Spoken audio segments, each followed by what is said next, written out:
What's up, guys? Welcome back to this 7-part series on the 35 conditions a lady must meet in order to be my committed partner.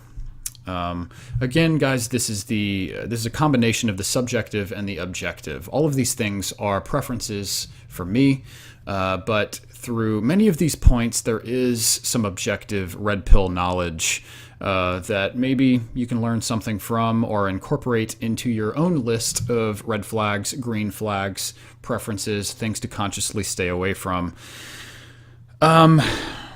So without further ado, I guess I'll just get into the points.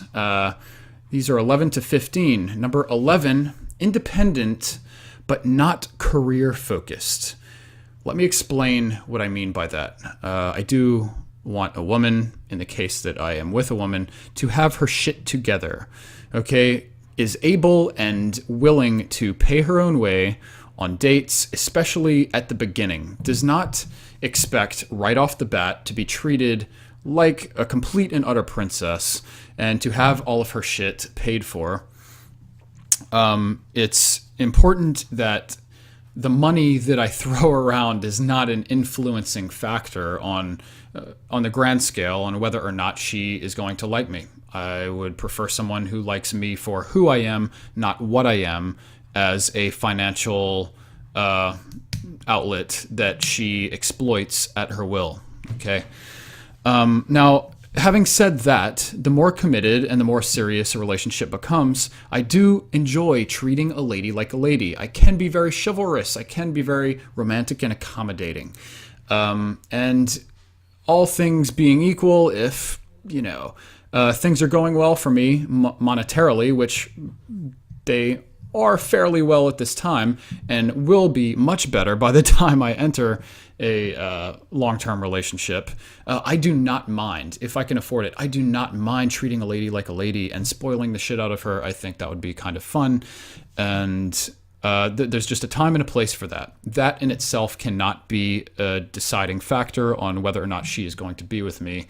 I want someone who is a good judge of character and judges me as a good character. And her willingness to brush aside the money thing, especially at first, and just take care of herself, is a reflection of her good character as well.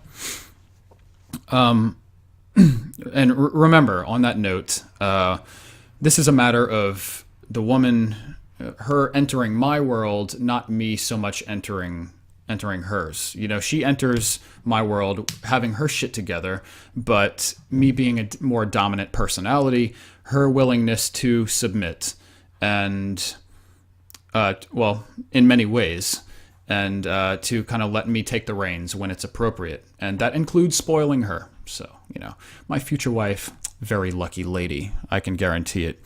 Number 12, sexy underwear. This is completely preferential.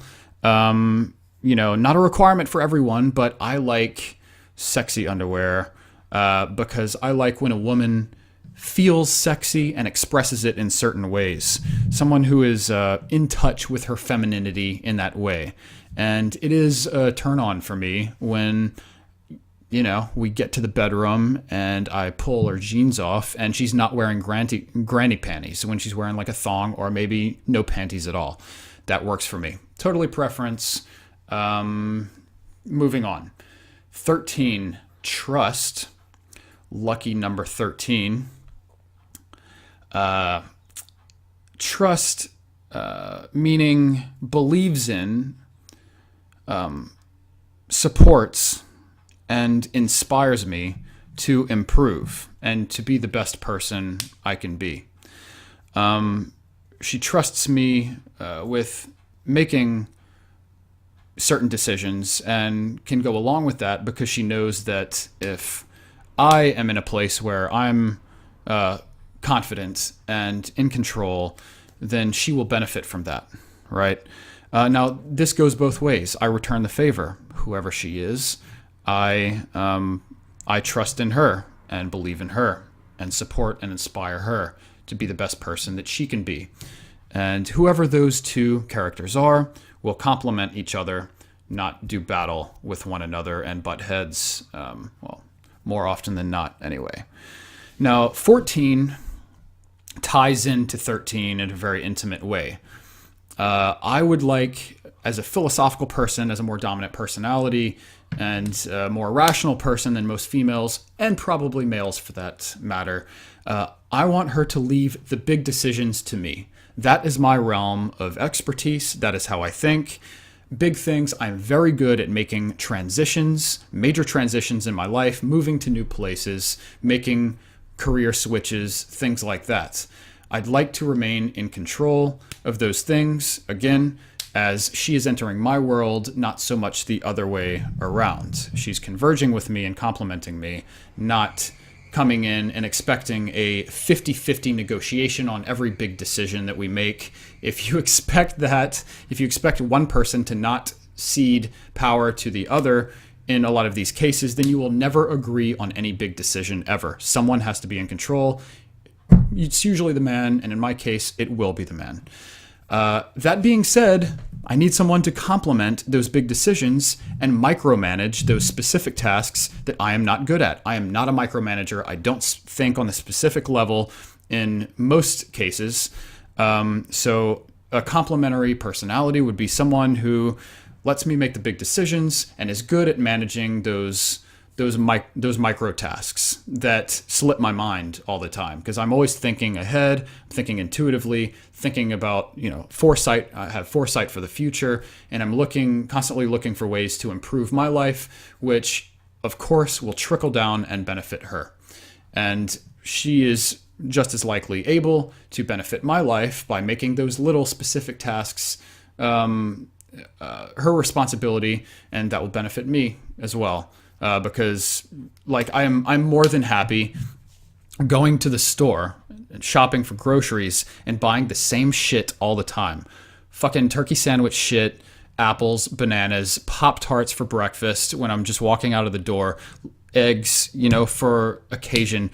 I keep my grocery list very, very simple. I mean, when in the cases when I'm living alone, you go in my fridge and it's the same shit all the time. That's a micromanaging thing that I'm not good at. I don't mind, staying in my simple and basic ways, but, a woman can improve your life in that way. Anyway, 15. It's another thing regarding independence and trusting me, right? How I spend my free time. I don't want someone who is demanding or judgmental regarding how I spend my free time. I have lots of hobbies, everything from fucking racing go-karts and cars to playing drums in rock bands to reading and writing to doing deep dives with sharks. Look, I do a lot of shit, okay? And my partner has to understand that time spent doing those things does not equal time taken away from her, which means she has to find some shit to do. This doesn't mean she has to be completely independent in that way, right? She has to have her social life and her own friends and stuff and not be socially dependent on me as her only friend, of course. But, maybe some, hobbies of her own that she does by herself or with friends. Or at the very least, because I realize that hobbies and doing things in your free time that are not costly in some manner, like shopping or doing your nails or blah, blah, blah, putting effort into your physical appearance. Hobbies in general are more of a male thing. Like women don't have hobbies as, frequently and as widely as often as men do. So at the very least, she can take interest in my hobbies and interests without trying to guilt me into stealing my time and not paying enough attention to her. Obviously, there are ways to negotiate your time within the context of a relationship, regardless of how many hobbies you have and how busy you are. You have to balance that with time spent with your partner, and I'm not denying that. But look, I have a lot of interests. I have a lot of ways that I spend my free time, even part-time jobs that I consider hobbies more than jobs because I like them. things that I'm obligated to do on some level, that I have a commitment to. I can't be made felt guilty about that. So don't demand too much regarding my time, and definitely don't judge me for putting effort into my hobbies. A well-rounded me involves me expressing myself through those creative hobbies and leisurely hobbies. And if I have a sense of fulfillment and well-roundedness as a result of that, that will benefit my partner to a very large degree. Happy wife, happy life goes both ways. So anyway, I think that's it. That's 11 to 15. We're almost halfway done in my 35 conditions that one must meet in order to be my lady friend. Hope you've enjoyed it so far. Stay tuned for the next one. Cheers.